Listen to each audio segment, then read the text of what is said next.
Purposely did not put anything because I swear that's just for the things that is given to her. See, it looks just like I'm Mayumi. going to cry. I'm going to cry. So when she's in the Philippines, she doesn't feel like, why is my skin I'm going different? to cry. That's so sweet.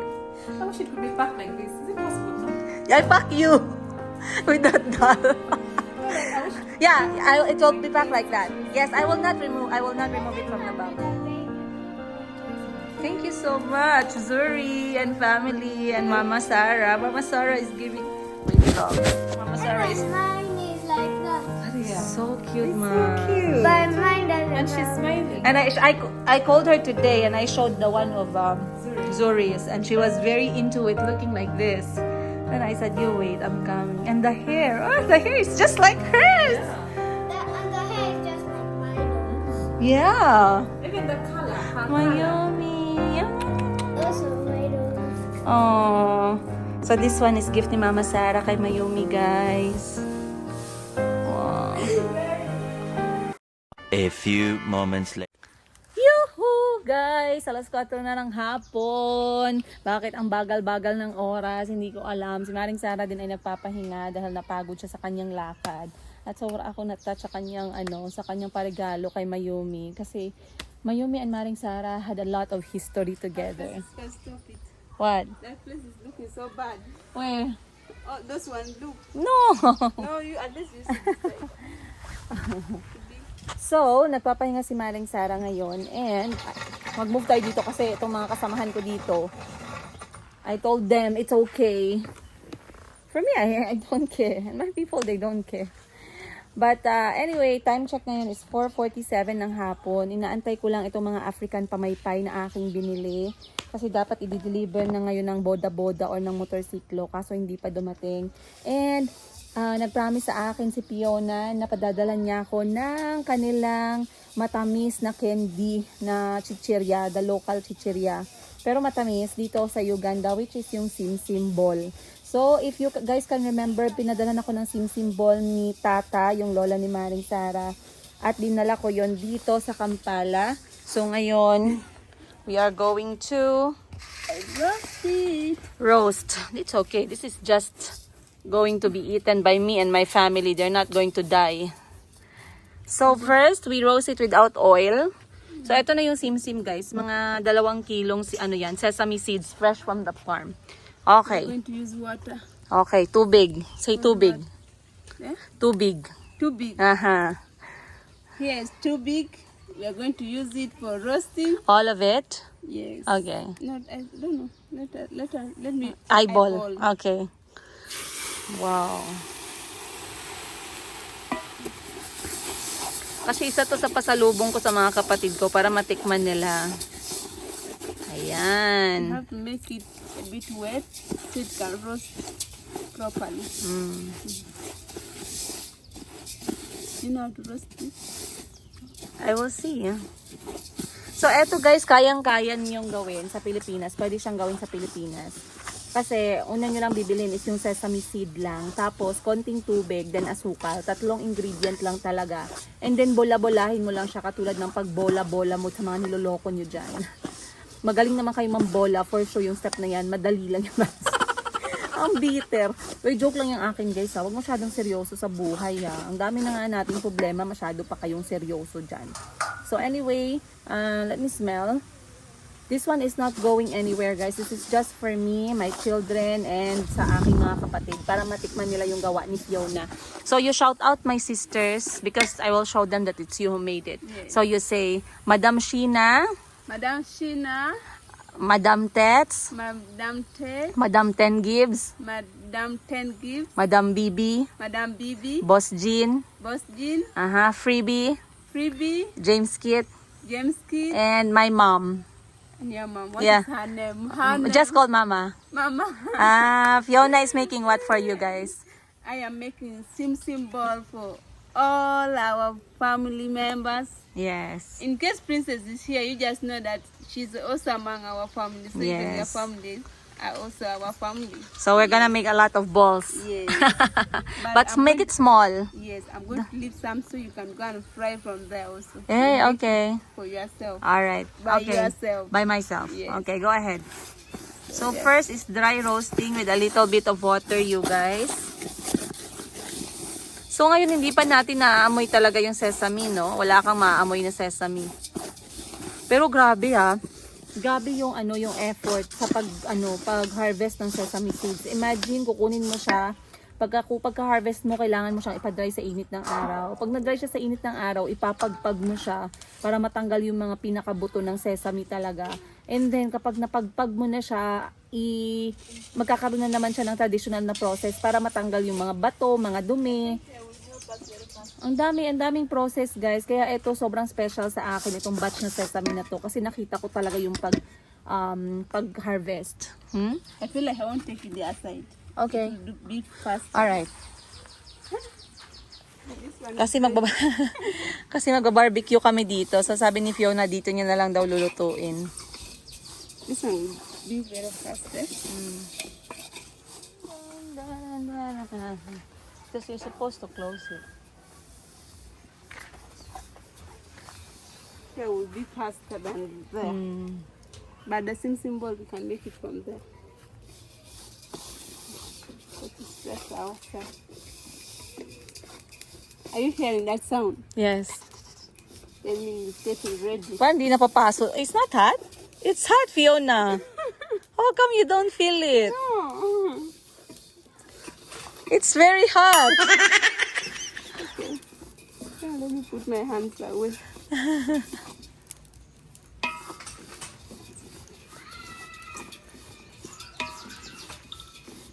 I think it's...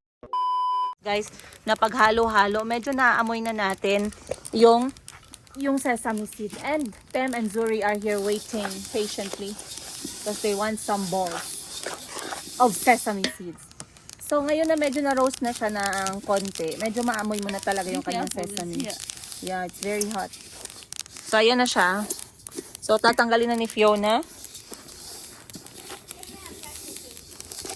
How do you know it's ready? The smell? Not the smell. Mm. You can just do this. Let me see. Ah, and then it becomes like a powder. You're crazy. Kapag ka medyo naghiwa-hiwalay na siya, parang powder, luto na siya.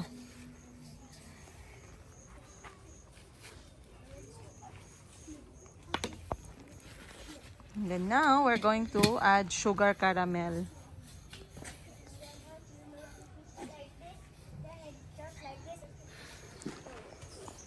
So, inaantay ko yung aking boda-boda, guys, na magdala ng aking African pamaypay. Hindi pa siya nagtawag. Hindi pa siya kumontak. Sana hindi siya mawala. Otherwise, I need those things badly. Dahil lahat yun ay meron naka-reserve. Kaya naku, sana ay bumalik na. Sana ay dumating na, guys.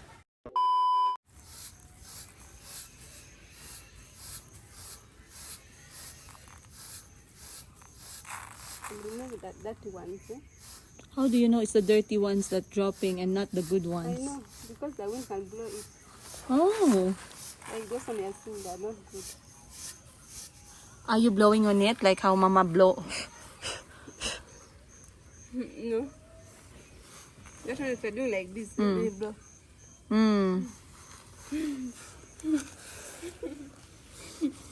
Just like this one, the brown one.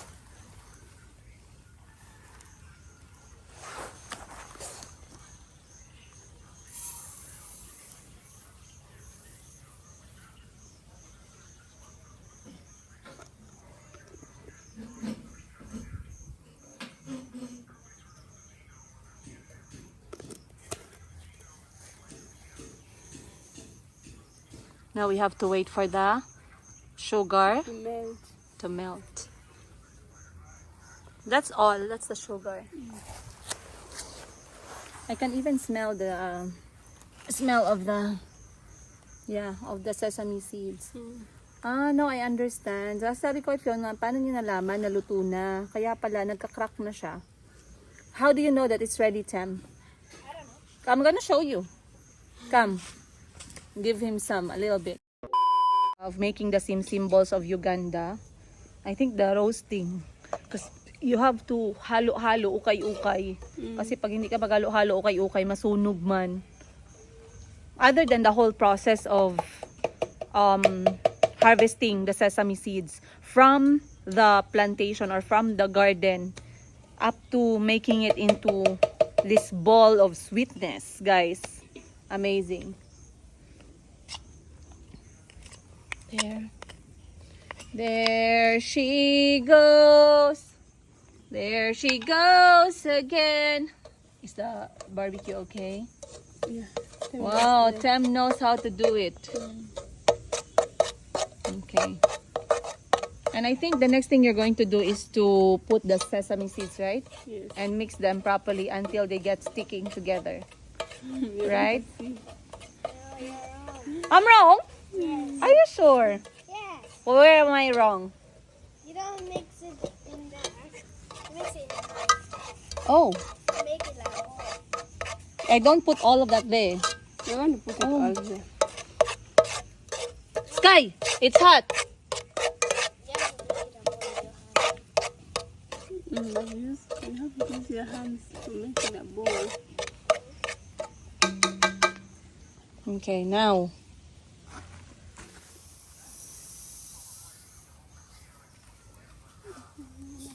The sunshine is so nice.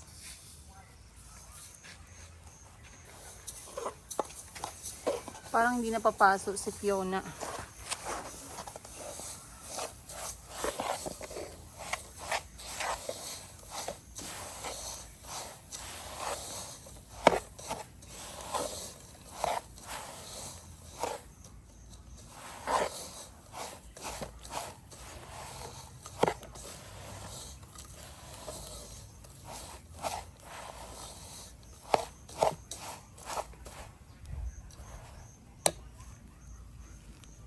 But they want it smaller. Is it not hot?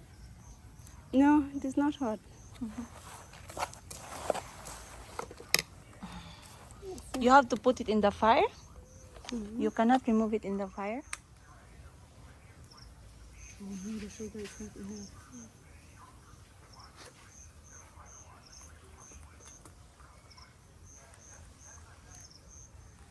I even want it too small, like one bite. It's sweet. Not very sweet. Not very sweet. It is sweeter than here.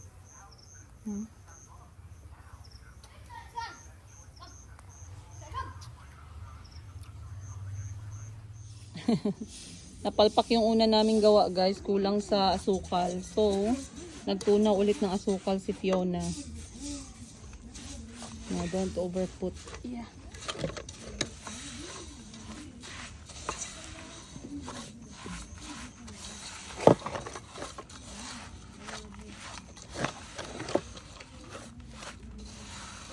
Okay, let us eat. Not hot. I'll try.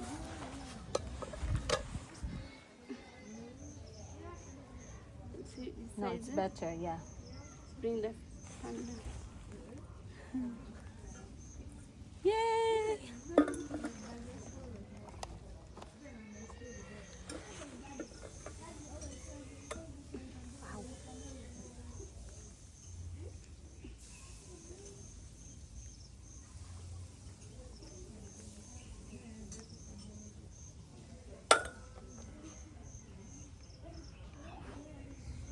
Ow!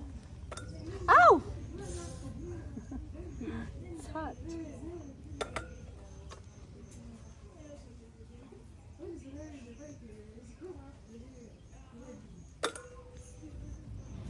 That's it. I'm scared.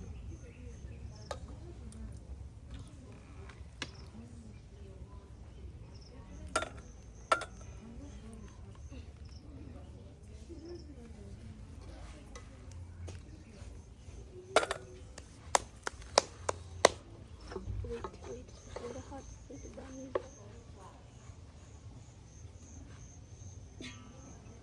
You have to do it when this thing is going to be hot. That thing, let's see, it's hot.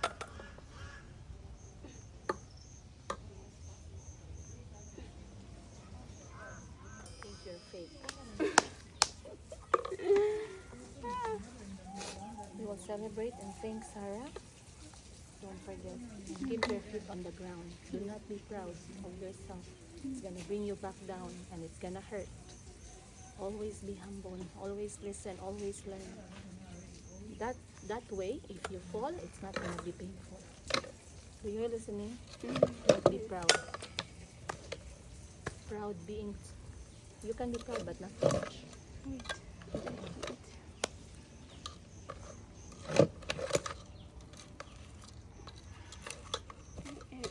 I wonder how people can make this.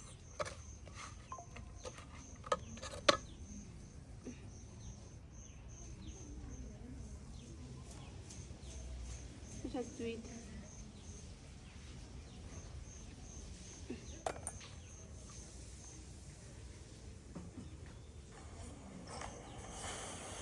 Hi guys. Good evening. Time check 10 p.m. and it's it was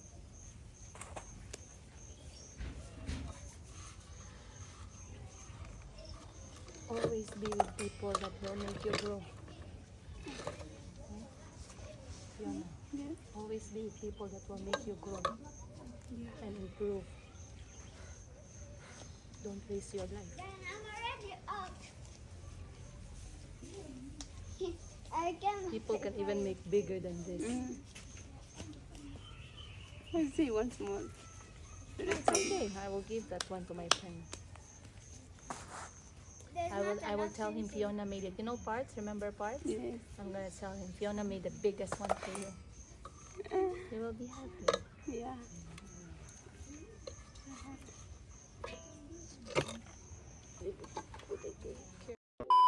Our dinner. Very nice. Last 48 hours in Uganda. Started today. Was a busy day. But we got home food by Fiona. This is what they call mochomo. Or meat barbecue. Local term is mochomo. And potato salad. Wala pa si Maring Sara, naliligo pa. Gutom na ako. Sumunod na lang siya. Hindi siya na-offend pag nauna akong kumain. Minsan gutom na talaga ako guys. Alas 9, mag-alas 10 na.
Guys, paalam na aking mahal.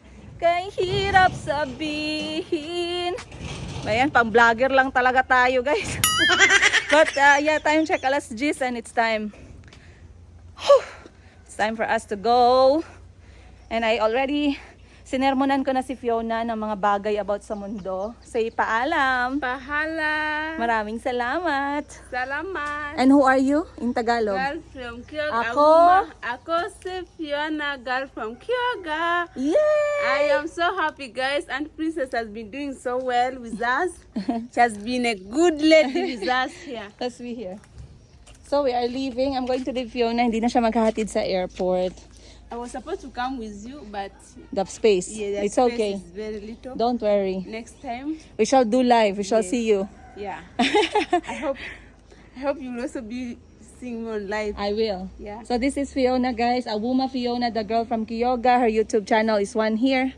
There. You can subscribe on her channel. And you will know more about her life story and why did she decide to vlog and what she vlogs about. But anyway, ayan na yung ating kotse, guys. Helicopter of the day. We are now going. So normally hindi ako nagbablog sa mga ganito. Are they waiting for us to move away? Pero ayokong makalimutan yung ganitong moment. This is a moment I always want to remember. Just want to be... Ayoko lang pagsisihan na bakit hindi ko ginawa. So ginawa ko. Ayan na, guys. Paalam na. Bye-bye, Fiona. Bye, and Princess. You take care, Thank you okay? so much for coming. And always Greet do your everyone. best. Yes, Okay. greet everyone. All right, be a good girl. Okay. Oh no, be a bad girl a little bit. Ay, maybe there. Bye-bye. Bye.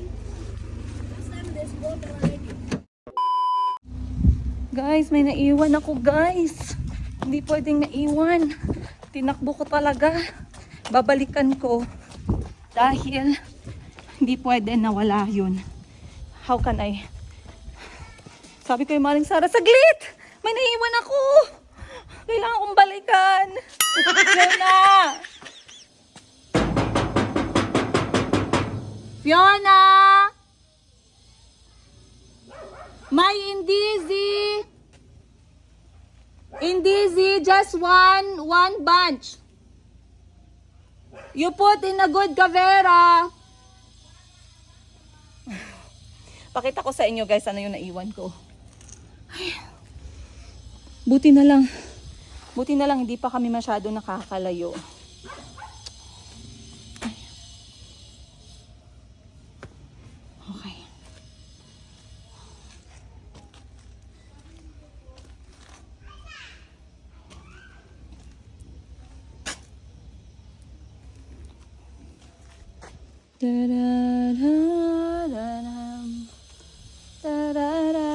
Ang awkward, no, kapag nag-aantay. Parang sa loob ng elevator.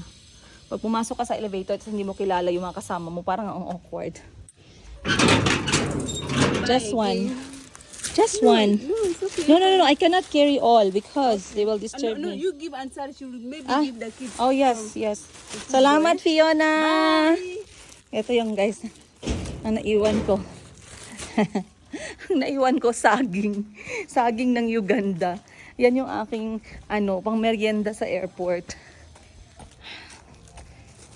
Talagang plastic ang nilagyan. Wala bang paper bag dyan?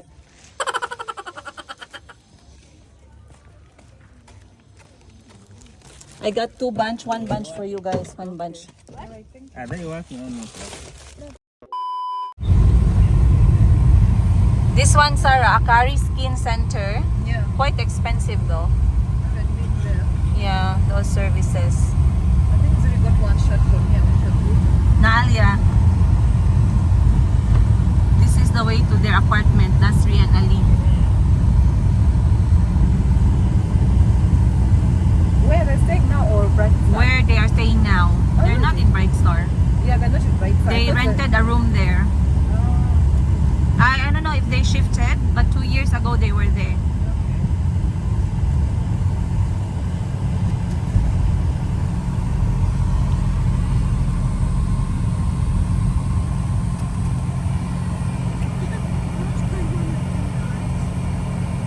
Oh my God, what is happening?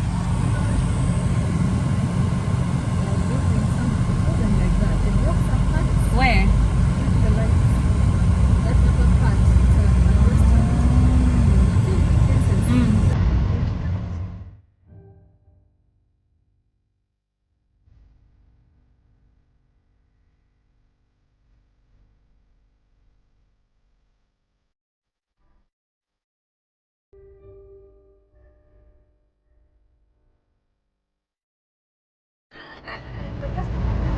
Yeah.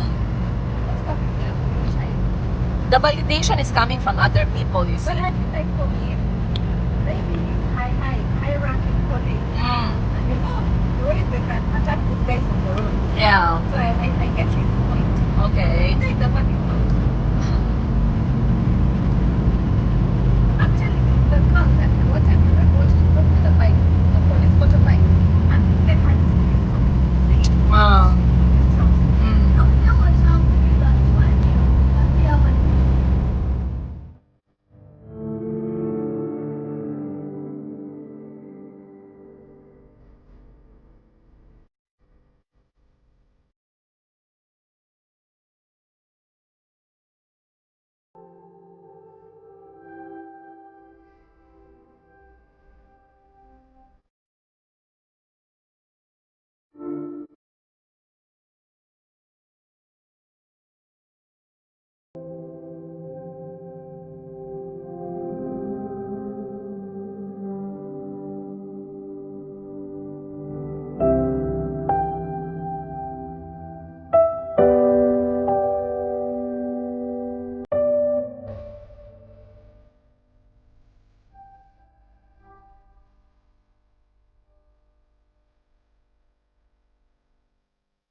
And the way they cemented this road, it's not even shaky.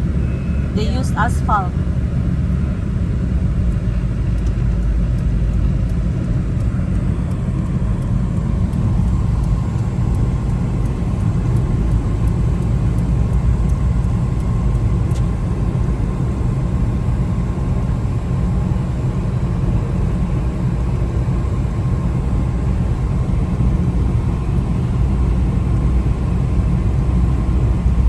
So all these houses in front of us are in Tebe.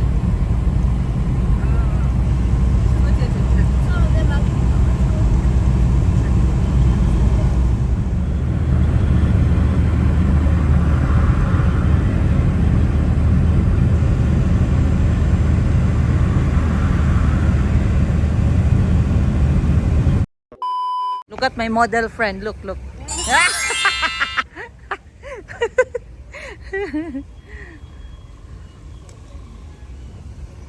So, dumaan muna kami dito sa mall. Bibili kami ng pagkain ng mga bata at baon na din para hindi na tayo maggasto sa airport. Just buying something at the car. Sam, you stay. You know, he looks very smart. He wants to take it out there. That dress, by the way, really looks nice on you. If you see more dresses like this, it looks pretty. And it's not very obvious, yeah?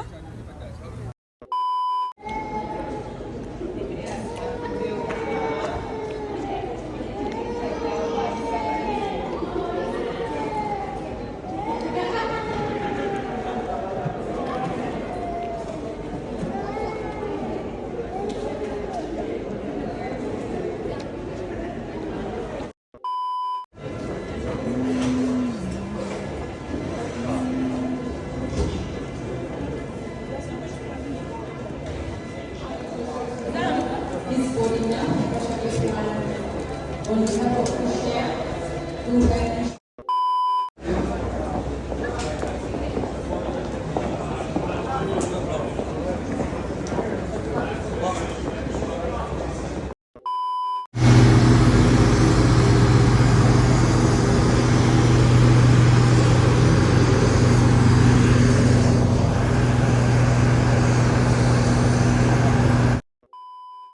guys, time check natin alas 12.